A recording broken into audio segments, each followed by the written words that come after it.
الله الرحمن الرحيم السلام عليكم ورحمة الله وبركاته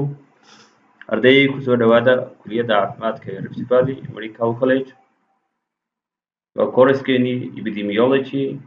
biostatistics chapter كشناد أينو بلاوي نامانتا waxuu ka hadlayaa outbreak investigations sida loo baaro marka meel xanuun ama disease uu ka qarxo hababka loo baaro ayaan ku dhigan doonaa lesson-ku waa lesson-kii ama cashirkii shanaad waxay la socodsiin doonaa Dr. Cabdiqaadir Cabdilaahi Cali Fiqi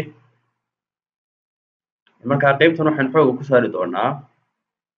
in outbreak laftiisa aynu qeexno iyo steps ama tallaabooyinka iyo dariiqyada loo maro marka la baarayo outbreak ama xanuun markuu meel ka qarxo toban astaamood ayaynu raacin doonaa marka labada qaybood oo waaweyn ayuu cashirkeenu maanta khuseeyaa marka koobaad waa definition-kii waxaan define garaynaynaa oo qeexaynaa outbreak muxuu yahay ama xanuun hadduu meel ka qarxo maxay noqonaysaa outbreak inta badan waa disease ama waa xanuun meel ka dhacaya laakiin marka hore aan la dareensanayn laakiin marka dambe uu qarxo ayaa la ogaanayaa marka waxa lagu qeexayaa waa occurrence waa dhicitaanka uu dhacayo of more cases badan than expected oo ka badan intii la rajaynayay intii kiis ee la rajaynayay meeshaas in ka badan marka ay ka dhacdo in a particular population bulsho gaara dhexdeed markuu xanuun ka qarxo ama kiisas ka qarxaan kiisaskaasoo qaar la rajaynayay aan ahayn weliba in a specific geographical area waxay ka dhacayaan meel gaara location gaara ama wax ama qayb dhulka ka mid oo gaara ayay ka dhacayaan sidoo kale waxay dhacayaan of a specified period of time xilli gaara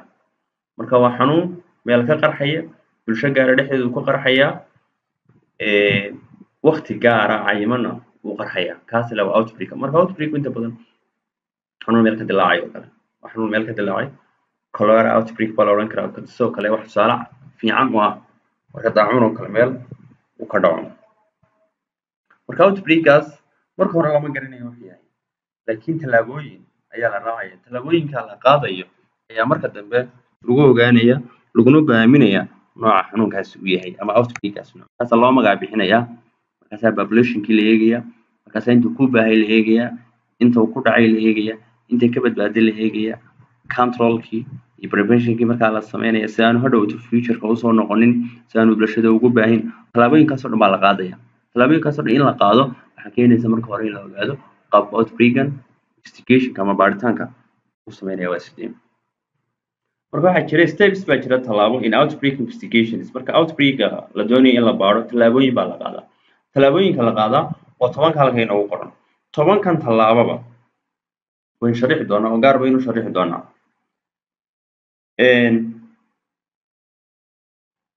tallaabada koobaad waa prepare waa la isu diyaaro to investigate baaritaankii investigationkii in la marka hore baa la galo in la isu diyaariyo sharixi doonaa mid walba in kala wadna waa verify in la caddeeyo the diagnosis and confirm outbreak in diagnosis iyo baaritaan la sameeyo deedna confirmationkii outbreak la sameeyo noocii xanuunku inka ku xiga waa case definition in kiiska meesha ka dhacay ama kiisaska meesha ka dhacay la qeexo iyadoo clinical findings-kii la eegayo calaamadihii dadka ka soo baxay waxaasoo dhan iyada la eegayo ayaa la qeexaya noocuu yahay marka dambana waa case findings oo kiiska in la helo deedna la nabadgareeyo inka shanaad waxa weeye perform prescriptive epidemiology in prescriptive epidemiology la perform gareeyo la fuliyo oo la eego place-ka uu ka dhacay cidda uu ku dhacay iyo time-ka uu dhacay saddexdii shay aan soo sheegnay BPT-ga ahaa ka kalena waa hypothesis generation waa hypothesis ama malawaal baa la sameeyaa malawaalkaas waa maxay sababta xanuunka u dhacay iyo sidee buu dhacay the how and the why waa hypothesis baa la eegaya marka waxba la gasgaraynayo waxaa la gasgaraynayo hadhowta waa la baaraya deedna marka la baaro waa la ogaanaya ama sidii la filayay iyadoo outbreak-ii hore u dhacay iyo waxyaabo hore u dhacay iyadoo laga tusaale qaadanayo sidii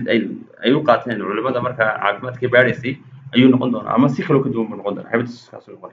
marka evaluate marka dambe hypothesis marka la generate gareeyo waxaa la evaluate gareynaya haddana hypothesis-kii through statistics-kii la dhex marinayo cohorts-kii iyo case control-kii iyo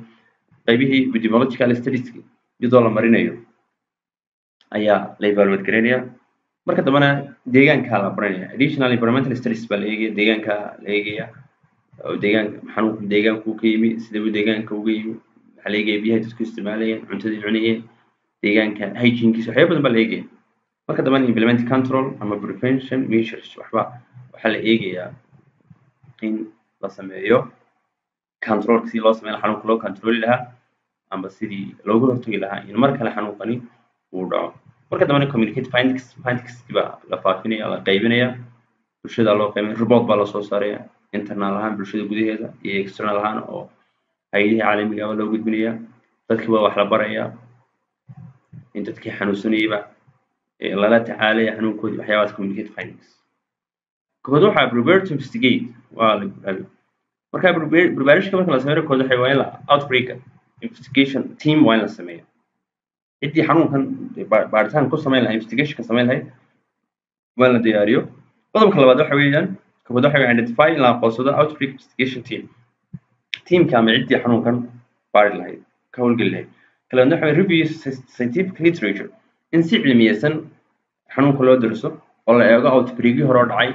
qaabkii loo baaray qaabkii u dhaceen clinical science-koodii procedure-kii la maray waxyaabahaas la eegaya marka si adoo scientific adoo equipped with scientific adigoo ku qalabaysan si cilmiyeysan u qalabaysan ayaa teamkaasi meesha tegaya marka teamkan inay yihiin team manfuran inay yihiin team si fiican u baari kara sidoo kale waxaad go'aaminaysaa immediate control measures haddii control measures ama waxyaabo lagu controlaya xanuunka immediate degdeg loo baahan yahay in marka la go'aamiyo la sameeyo teamka marka ugu horeysa preparationka lagu sii darsado outbreak steps-ka ama tallaabooyinka outbreak-ka waa si advance in loo qaado take steps in advance of outbreaks waa in si advance heer sareysa loo qaado or the teams may respond quickly ama waa in teamka meesha tegaya ay uga jawaabaan si degdega xaaladda meesha ka jirta sidoo kale unessential supplies and equipments waxyaabihii ay u baahnayeen equipmentska iyo qalabkii are available waa inay heli karaan for immediate action si fal degdega oo markaas u qaadaan waa inay equipmentski iyo supplieski iyo waxay u baahnayeen oo dhan waa inay haystaan marka waa preparationkooda waa inuu diyaarsan yahay loo jeedo kale waxa weeyaan waa in diagnosis la sameeyaa oo verify the diagnosis and confirmed outbreak ka diagnosis waxa weeyaan in samples iyo specimens iyo waxyaabo la soo qaado deedna labka la geeyo deedna la perform gareeyo marka waxa weeyaan marka hawsha marka la galo confirmation-kii baa la sameynaya marka get laboratory confirmation waa in labka la geeyo stoolskii iyo waxyaabo la soo qaado specimenskii muunadihii la soo qaado collect stool specimens ayaa saxara la soo qaadaya ama candhuufa la soo qaadaya ama blood ba la soo qaadaya marba wixii looga shakiyo from ill persons dadkii buka baa laga soo qaaday marba xanuunka marka la eego si xanuunku sidii hebel eegaya perform bacteriologic virologic and parasitic testingkii baa la sameynaya kii bacteriology bacteriada la baaraya virology baa la baaraya parasite inta waa la baaraya si loo xaqiijiyo waxa meesha ka dhacay qodobka saxad case definition case-ki waa in la gartaa case definition waxa weeye case waa in la gartaa ولا قيحة. مركب واحد يستخدم set of standard criteria for deciding who are the ill persons related to the outbreak. Case patients بلاقي patients كان يجين علامة نوعية بلاقي maxaa kasoo ifbaxay maxaa laga marka calaamadahoodii dii la garto case-kii lab-kii la geeyo confirmation-kii baa markaa soo baxaya confirmation-kii ayaa soo baxaya inna saasa lagu aqoonsanaya in xanuunku uu noocaya marka establish waxa loo keenay a set of standard criteria for deciding hab nidaam balance la set gareynaya ama la dejinayo for deciding si loo go'aamiyo who are the ill persons related to outbreak idoo loo xidhiidhay outbreak ama xanuun meesha ka dhacay marka case patients baa la cid oo bogta kiiska levels buu leeyahay marka la eegayo case definition-kii levelskaas waa saddex mid waxa la confirm mid waxa la probable mid waxa la suspect confirm ka kale soo waa laboratory evidence hadii lab inta la geeyo wixii la confirm gareey marka waxa la waa confirmed marka laga sii daba hadlimaayo probable ku wuxuu noqon karaa in wixii clinical science baa jira calaamadaha jira calaamadii waa la arkay haddana waa la sii hubiyo labka la geeyay marka waxay noqonaysaa calaamadaha oo clinical science kii symptoms baa la arkay markaas clinical symptoms la arkay haddana leeyahay lagu hubiyo labka lagu hubiyo laba la israaciy clinical science kii waa la arkay labkii waa la geeyay waa probable noqon laakiin confirm ku wuxuu noqon karaa clinical science kii la arag baa labkii la geeyay inna confirmed baa la marka kaas ugu xoog badan midna waa suspectio labkiida wali la geenin ayaa calaamadaha la arkay tusaalahaan dhaariyaa la arkay watery dhaariyaa la arkay calaamadaha la arkay calaamadii baa la yidhi tusaalahaan waaba acute watery dhaariyaa la arkay markaasaa la yidhi markiiba maxaa lagaga shakiyey suspected ah waxaa lagaga shakiyey markiiba inuu yahay cholera laabkii baa la geeyey laabkii markii la geeyey fibrio cholera ayaa lagu arkay marka waa probable ku noqonaya laakiin intaa laabka la geeyey marka calaamadaha intaa lagu arkay waa suspected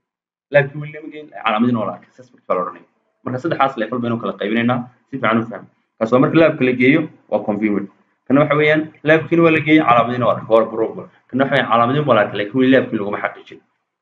dynamic ku noqon karaa case definition ku change during investigation marka hore waxba lagu qeexay in investigation inta lagu jiray waxyaabo kala soo baxeen inuu isbedeli karaa wax change inuu noqon karaa isbedeli in case finding waxa weeyaan conduct system search based on case definition ka iyo waxyaabaha case ka soo baxay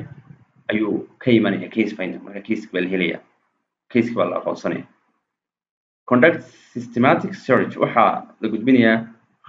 habaysan oo loo raadinayo case-ka oo loo faangaraynay based on iyadoo ku salaysan case definition marka case definition-kan soo sheegnay iyadoo la raacayo ayaa case-kii marka la magacaabayo la helaya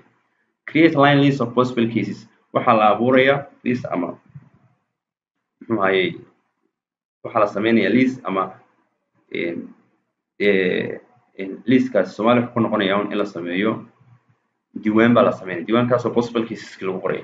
cases possible ka ama people dadka exposure xanuunka ku dhacay xanuunka soo loo soo bandhigay oo ku dhacay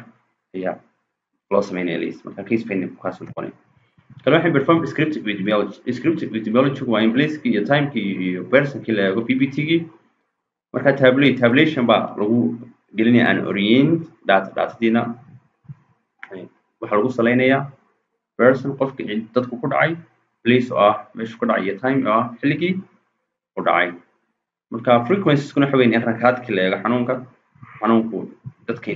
intee leeg buu ku dhacay soo noqodkiisu intuu leeyahay ka kale waxa weeyaan qaybtan waa mapping la sameeyo geographical area da in map lagu sameeyo xanuunku halkaas uu ka dhacay hadduu dhowr meel ka dhacay dhowr jeer calaamadiyo mapping waa calaamadin ama in sumad lagu sameeyo xanuunkeeda loo tixraacay kana waa hypothesis generation waxa weeyaan in sida uu dhacay xanuunku iyo sababta uu dhacay baa la raadinaya marka inta badan waa supposition ama wax malawaal oo laga soo qaaday marka waxa malawaalka ee laga fikray ee la gaskareeyay ee la maleeyay hadhowto ama wuxuu noqonayaa null hypothesis ama wuxuu noqonayaa alternate hypothesis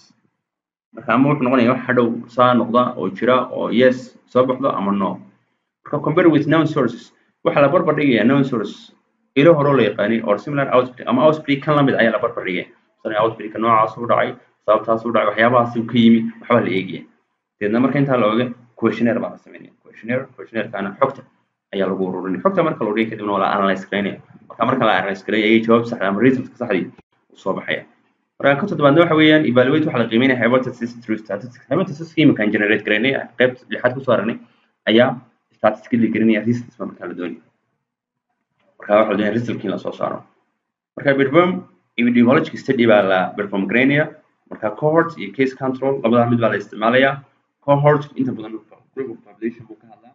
la doonaya in la ogaado xanuunka intee baa exposure inta xanuunka ku dhacay exposure iyo intee baa non exposure waliba time waqti baa loo eegaya marka baaritaan baa lagu sameeyaa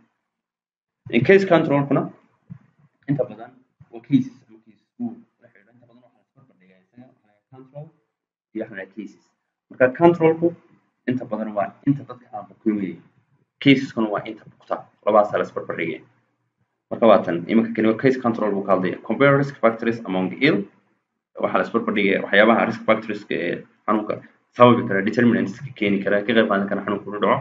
oo ill cases ah oo ilaa caseskiya vs versus taasoo loo eegayo not ill kuwa aan bukin oo controlki noqonaya inta aan bukin noqonaya control marka inta aan bukin oo healthiga iyo inta bukta ay leeyahay waliba risk factors baa loo eegaya marka inta badan labadaas ay comparison lagu sameeyo xaggan waxa la eegayaa additional environmental studies deegaankii baa lagu noqonaya deegaanka laftiisa ka qayb qaadanaya in xanuunkan investigation ama outbreak la ogaado waxa la soo ururinayaa cuntooyinka baa la baaraya biyo baa la baaraya ciid baa la baaraya environmental samples baa la soo ururinaya waxyaabahaas oo dhan baa la eegaya marka qaybtan maadaama deegaankii laga hadlayo waxa la eegayaa sidoo kale sourceski ama ilihii cuntada iyo biyaha iyo waxyaabahaas ay keeni jireen deegaanka ayaa la go'aaminaya maxaa ku dhacay waxyaabahaas la eegaya marka determine waxa la go'aaminaya what happened maxaa ku dhacay with the implicate source or food sourceski ama meelihii ay cuntadu ka iman jirtay ama biyuhu ka iman jireen ama ilihii deegaanka wax ka soo geliyeen dadku wax ka helayeen ku dhacay ayaa la eegayaa waxyaabaha saameynta ku yeeshay waxyaabaha ku tacalluqa waxyaabahaas la eegaya qodobka sagaalaad waxa ay markana la qaadaya talaabo ah in maadaama investigationkii lagu guda jiro waliba talaabooyinkii ugu dambeeyay lagu jiro waxa la eegayaa xanuunkii maadaama la ogaaday sidii dadka deegaanku uga shaqayn lahaayeen si xanuunka looga hortagi lahaa sidii loo controli lahaa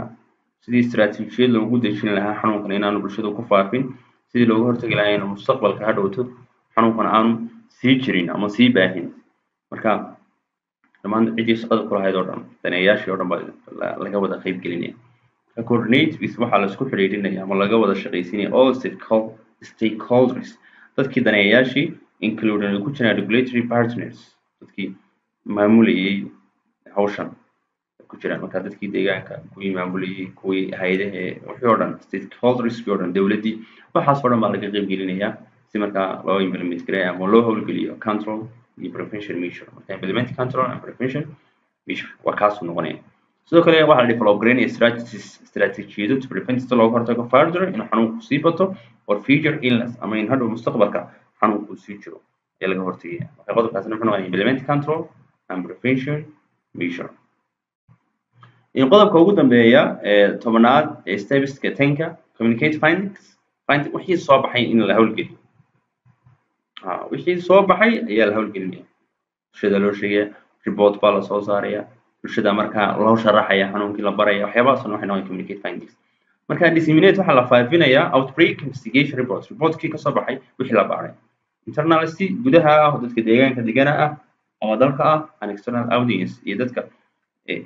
la socday xaaladaas external marka ID oo kale warbaahinta laga sii deynaya dadkii baa loo sharaxaya sidoo kale educate community-ga wax la baraya sidoo kale ill personski dadkii bukaanka noqday ayaa la baraya xanuunkan iyo calaamadihiisa iyo wixii sameeyay laga hortagay waxaas oo dhan ayaa la baraya restaurant staffska dadka meelaha cuntooyinka meelaha ka shaqeeya hadii xanuunku fuseeyay waxyaabahaas cuntooyinka iyo biyaha waxa ka dhasha ayaa la community la educate gareynaya sidoo kale public health staff dadka ka shaqeeya caafimaadka bulshada ayagana la baraya outbreak deedna loo sharaxaya deedna la ogeysiinaya deedna reportkaas waa inuu gaaraa bulshada oo dhan iyo cid kastoo daneynaysa ardayda cashirkeeni maanta ka hadlayay outbreak investigations waliba steps ka hadlayay halkaas ay inoogu joogayaan xiisadda ku xigta waxaan kaga tagayaa. Assalaamu calaykum waraxmatullaahi wabarakaatuh.